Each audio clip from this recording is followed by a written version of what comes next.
એક દિવસ ઇન્દ્રની સભાની અંદર અર્જુન બેઠા છે, બધા ગાંધર્વો બેઠા છે. એ સમયે ઉર્વશી નામની અપસરા નૃત્ય કરી રહી હતી. અર્જુન એકી ટસે ઉર્વશીને જોઈ રહ્યા. અર્જુને આંખનું મટકું ભેરા વિના નૃત્ય કરતી એ ઉર્વશી અપસરાને જોઈ રહ્યા હતા. દેવરાજ ઇન્દ્રનું ધ્યાન ગયું કે અર્જુનનું મન ઉર્વશીમાં ગયું લાગે છે. એટલે એમણે ઉર્વશી સામે જોયું. અર્જુનને એનો ભાવ તો આખો અલગ પ્રકારનો હતો. એ એકી ટસે જોઈ રહ્યા હતા. એની પાછળનો અર્જુનનો ભાવ એ હતો, કારણ કે ઉર્વશીએ પોતાના પૂર્વજોને લોભાવીને એમને ભ્રષ્ટ કર્યા હતા અને પુરુવંશની ઉત્પત્તિ ઉર્વશી થકી થઈ હતી. એટલે ઉર્વશી અપસરાને જોઈ અને એકી ટસે એની સામે જોઈ રહ્યા હતા કે આ અમારી એક વખત અમારા પૂર્વજોની જનની એટલે કે માતા છે. પુરુવંશના મહારાજને એમણે ભ્રષ્ટ કર્યા હતા ઉર્વશીએ, અને ઉર્વશીથી જે સંતાન થયું હતું એમાંથી પુરુવંશ થયો હતો. અર્જુન આ વિચાર કરીને એની સામે જોઈ રહ્યા હતા. પણ દેવરાજ ઇન્દ્રને એમ થયું કે અર્જુન છે ને ઉર્વશીમાં મોહ પામ્યા છે. પણ અર્જુન ખરેખર મોહ નહોતા પામ્યા. અર્જુન તો એ વિચારતા હતા કે આ અમારી પૂર્વની માતા છે. પૂર્વની માતા એટલે એ પુરુવંશની અંદર જે અર્જુન પ્રગટ ઉત્પન્ન થયા છે, તો પુરુવંશનો ઉત્પત્તિ આ ઉર્વશી થકી થઈ છે.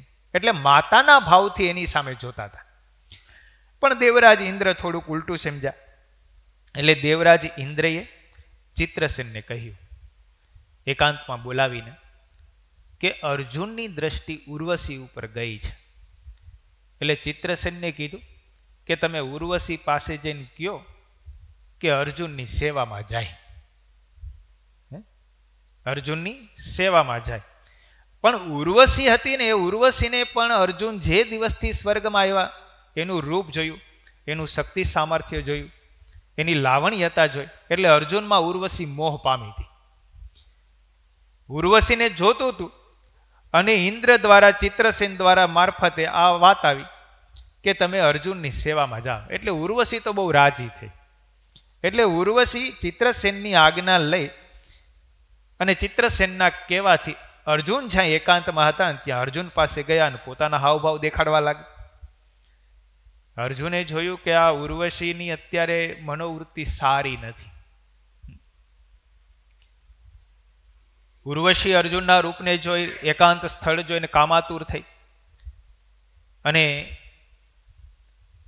અર્જુનને કહેવા લાગી કે તમે મારી ઈચ્છાને પૂર્ણ કરો. ત્યારે અર્જુન કહે છે, દેવી, હું તમને મસ્તકથી પ્રણામ કરું છું.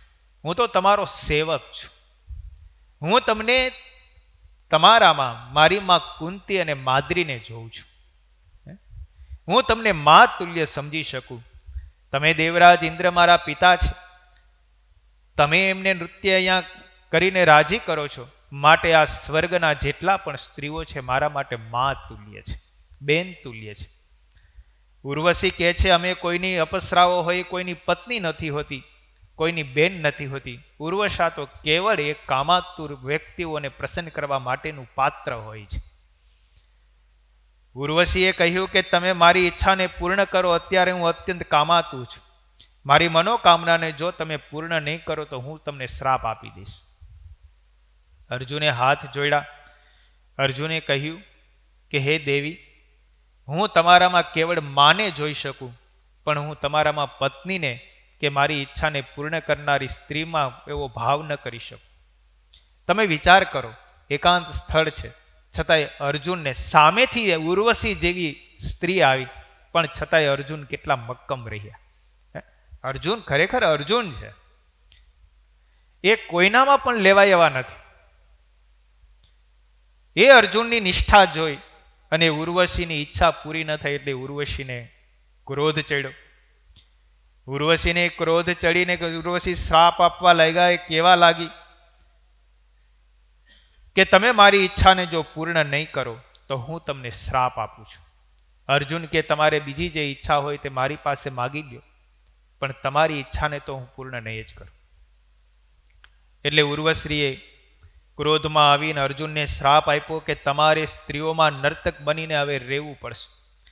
અને સન્માન રહિત થઈને તમે નપુંસક તરીકે હવે પ્રસિદ્ધ થશો. જાઓ, હું તમને આ શ્રાપ આપું છું. ઉર્વશીએ અર્જુનને નપુંસક થવાનો શ્રાપ આપી દીધો. હવે અર્જુન જેવા વીર, શ્રેષ્ઠ ધનુર્ધર, અને નપુંસક થઈ જાય તો કેવું લાગે? ઉર્વશી આવો શ્રાપ આપીને ત્યાંથી ચાલી ગઈ. અર્જુનને મનમાં બહુ દુઃખ થયું કે મેં આનામાં માતાનો ભાવ કર્યો, એની ઈચ્છા પૂરી ન કરીને મને નપુંસકનો શ્રાપ મળ્યો.